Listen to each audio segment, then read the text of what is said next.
अब हम 12th class की बात कर लेते हैं। जैसे कि हमने 11th क्लास की बात की थी। 11th क्लास में टोटल चैप्टर थे 19 और इसमें टोटल चैप्टर हैं आपके 13। उसमें भी 5 यूनिट में डिवाइड थे, इसमें भी ये 5 यूनिट में डिवाइड है। तो देखते हैं, पहले यूनिट का नाम है जनन या रिप्रोडक्शन। यहाँ देख सकते हैं इस पहले यूनिट के अंतर्गत 3 चैप्टर हैं। पहला है पुष्पी पादपों में लैंगिक जनन, दूसरा है मानव जनन और तीसरा है जनन स्वास्थ्य। एक एक चैप्टर को थोड़ा सा देख लेते हैं, बाकी तो हम करेंगे डिटेल में अध्ययन। देखिए, पुष्पी पादपों में लैंगिक जनन, यहाँ पर जो ये पुष्पी पादप के बारे में बात कर रहे हैं, एक्चुअली में यहाँ पर ये बात कर रहे हैं एंजियोस्पर्म की, यानी कि एंजियोस्पर्म पादपों में लैंगिक जनन किस प्रकार से संपन्न होता है। तो जब हम आपको ये चैप्टर करवाएंगे तो इसमें टॉपिक कुछ इस तरीके से होंगे। जैसे कि एक टॉपिक करवाएंगे जिसका नाम है पुष्प की संरचना, साथ ही साथ करवाएंगे कि पुष्पों में युग्मकों का निर्माण किस प्रकार से होता है, युग्मकों का निर्माण ने साथ में करवाएंगे कि इन युग्मकों का स्थानांतरण किस तरीके से होता है। आपने अगर एक टॉपिक का नाम सुना हो, टॉपिक का नाम परागण, जिसमें हम करते हैं 2 टॉपिक, एक होता है स्वपरागण तो दूसरा हम करते हैं पर परागण। ये विधियां हम इसके अंतर्गत करेंगे। जब युग्मकों का स्थानांतरण हो जाता है तो उसके बाद हम एक टॉपिक पढ़ेंगे जिसका नाम है निषेचन, और निषेचन के दौरान हम पढ़ेंगे कि युग्मनज का निर्माण किस प्रकार से होता है। उसके बाद हम नेक्स्ट जो टॉपिक पढ़ेंगे वो ये पढ़ेंगे कि पौधों में भ्रूण का निर्माण, बीज का निर्माण एवं फल का निर्माण किस तरीके से होता है। ये सब कुछ जो हम पढ़ेंगे वो पढ़ेंगे पहले चैप्टर में पुष्पी पादपों में लैंगिक जनन में। नेक्स्ट अगला जो चैप्टर है उसका नाम है मानव जनन। एक्चुअली में ये जो चैप्टर है उसकी सारी की सारी जो प्रोसेस है, प्रोसेस तो एग्जैक्ट वैसी है जैसी पहले चैप्टर में, बस चूंकि ये जंतु में लैंगिक जनन की बात कर रहे हैं या पादपों में लैंगिक जनन की बात है।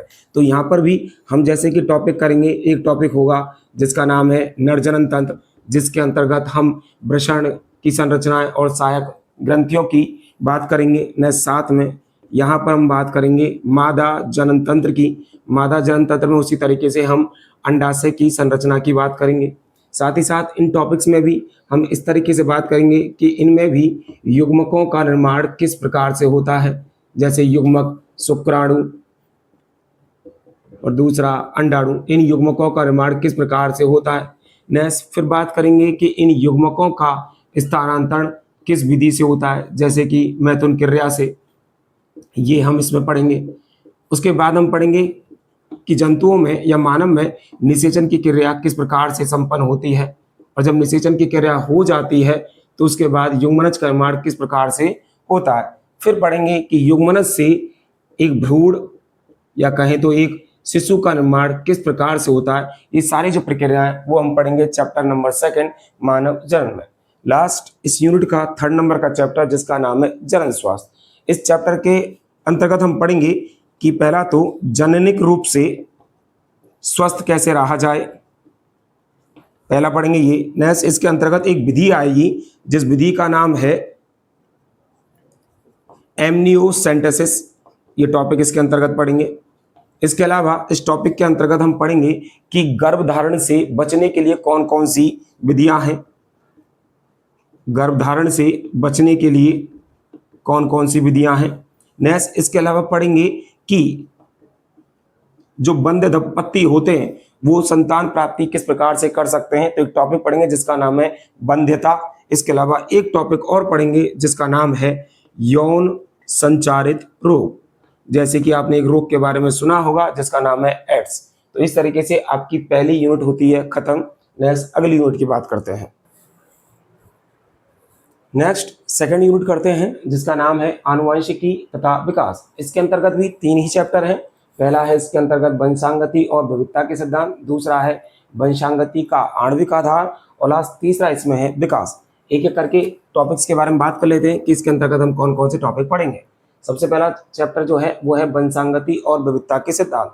इसके अंतर्गत एक तो हम पढ़ेंगे मेंडल के द्वारा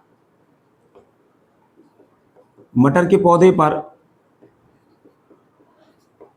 जो संकरण के प्रयोग किए गए हैं उनके बारे में पढ़ेंगे।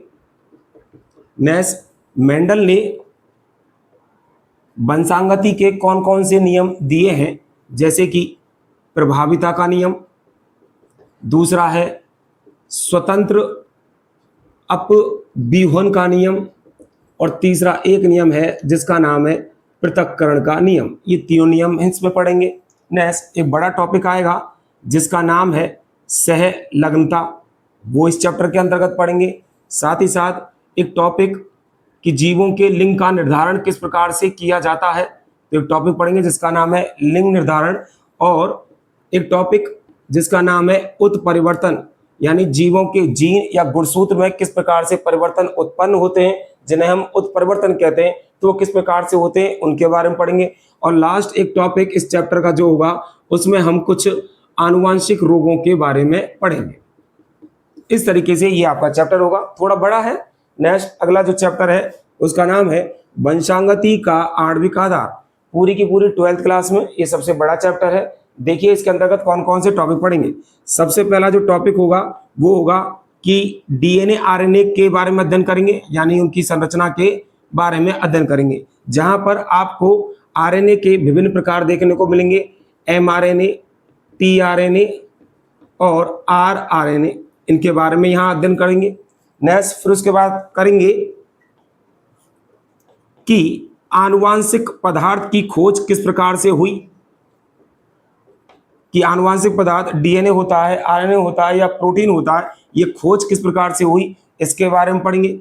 फिर पढ़ेंगे कि डीएनए से डीएनए का निर्माण किस प्रकार से होता है, जिसे कहा जाता है डीएनए रेप्लिकेशन, ये टॉपिक भी इसके अंतर्गत पढ़ेंगे। उसके बाद दो थोड़े बड़े टॉपिक पढ़ेंगे जिसमें क्या पढ़ेंगे कि डीएनए से एमआरएनए और इससे प्रोटीन का निर्माण किस प्रकार से होता है। तो इसके अंतर्गत हम दो टॉपिक पढ़ेंगे, डीएनए से एमआरएनए का निर्माण जिसे कहा जाता है ट्रांसक्रिप्शन, हिंदी में कहें तो इसको बोलते हैं अनुलेखन, तो एक टॉपिक ये पढ़ेंगे। इसके अलावा एमआरएनए से प्रोटीन का निर्माण जिस विधि से होता है उस विधि का नाम ट्रांसलेशन, जिसको हिंदी में कहा जाता है अनुवादन, दो टॉपिक ये पढ़ेंगे। और लास्ट में धीरे धीरे आते हुए हम दो बड़े बड़े टॉपिक पढ़ेंगे जिनका नाम है, एक है ह्यूमन जीनोम प्रोजेक्ट, और लास्ट जो टॉपिक पढ़ेंगे इस चैप्टर का उसका नाम है डीएनए फिंगर प्रिंटिंग। और इस तरीके से ये भी चैप्टर होगा खत्म। लास्ट इस यूनिट का जो चैप्टर है जिसका नाम है विकास, इसके अंतर्गत हम पहला टॉपिक पढ़ेंगे कि जीवन की उत्पत्ति किस प्रकार से हुई, पहला टॉपिक। नेक्स्ट अगला पढ़ेंगे विकास के प्रमाण क्या क्या हैं, कि जीवों का विकास किस प्रकार से हुआ, उसके सबूत या प्रमाण क्या हैं। इसके अलावा इसके अंतर्गत एक सिद्धांत पढ़ेंगे, ऑपेरिन एवं हेल्डन का सिद्धांत, ऑपेरिन एवं हेल्डन का सिद्धांत पढ़ेंगे। इसके अलावा एक टॉपिक पढ़ेंगे जिसका नाम है हार्डी विनबर्ग का सिद्धांत। और लास्ट इस चैप्टर में पढ़ेंगे कि ह्यूमन का विकास किस प्रकार से हुआ, ह्यूमन इवोल्यूशन, कि मानव का विकास किस प्रकार से हुआ। इस तरीके से आपकी सेकंड यूनिट खत्म होगी। नेक्स्ट अगली यूनिट की बात करते हैं, तो नेक्स्ट थर्ड यूनिट करते हैं। थर्ड यूनिट का नाम है मानव कल्याण में जीव विज्ञान। इसके अंतर्गत केवल दो ही चैप्टर हैं। पहला चैप्टर है मानव स्वास्थ्य एवं रोग और दूसरा चैप्टर है मानव कल्याण में सूक्ष्म जीव। पहले नंबर के चैप्टर में हम रोगों के बारे में पढ़ेंगे कि कौन कौन से रोग हैं जिसके द्वारा होते हैं, जैसे कि जीवाणु के द्वारा होने वाले रोग, जिसके अंतर्गत हम दो रोगों के बारे में पढ़ेंगे। एक रोग होगा जिसका नाम है टाइफाइड, एक रोग होगा जिसका नाम है निमोनिया। ये तो आपके एनसीईआरटी में है, बाकी अदर से हम भी और करेंगे। इसके अलावा वायरस के द्वारा कौन कौन से रोग होते हैं, जैसे कि आपकी किताब में जो दे रखा है, एक तो दिखाम दे रखा है जुखाम, इसके अलावा दूसरा रोग दे रखा है जिसका नाम है एड्स। इसके अलावा प्रोटोजोआ से कौन कौन से रोग होते हैं। नेक्स्ट इसके अलावा कृमि के द्वारा कौन कौन से रोग होते हैं। प्रोटोजोआ के द्वारा एक रोग होता है जिसका नाम है मलेरिया, एक रोग और है जिसका नाम है अमीबियासिस, अमीबियासिस। ऐसे ही कृमि के अंतर्गत हम दो रोग करेंगे, एक का नाम है एस्केरियासिस और एक रोग करेंगे जिसका नाम है हाथी पांव रोग। जब ये रोग खत्म हो जाएंगे तो एक टॉपिक पढ़ेंगे जिस टॉपिक का नाम है इम्यूनिटी सिस्टम। ये थोड़ा बड़ा टॉपिक है, इसको पढ़ेंगे। उसके बाद एक टॉपिक पढ़ेंगे जिसका नाम है कैंसर, और लास्ट इस चैप्टर में पढ़ेंगे ड्रग्स एवं अल्कोहल के क्या दुष्प्रभाव हैं, अल्कोहल के दुष्प्रभाव, इनके बारे में पढ़ेंगे। इस तरीके से ये चैप्टर होगा कंप्लीट। नेक्स्ट अगला चैप्टर इसमें जो है वो है मानव कल्याण में सूक्ष्म जीव।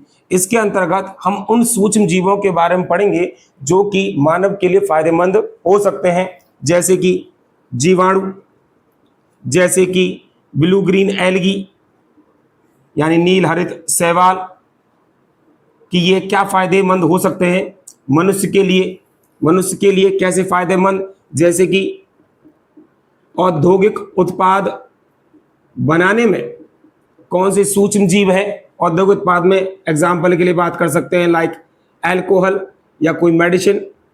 नेक्स्ट घरेलू उत्पाद बनाने में कौन से ऐसे सूक्ष्म जीव है जिनका उपयोग किया जा सकता है, जैसे कि आपने पढ़ा भी होगा दूध से दही का निर्माण जो कि बैक्टीरिया से होता है जिसका नाम है लैक्टोबैसिलस।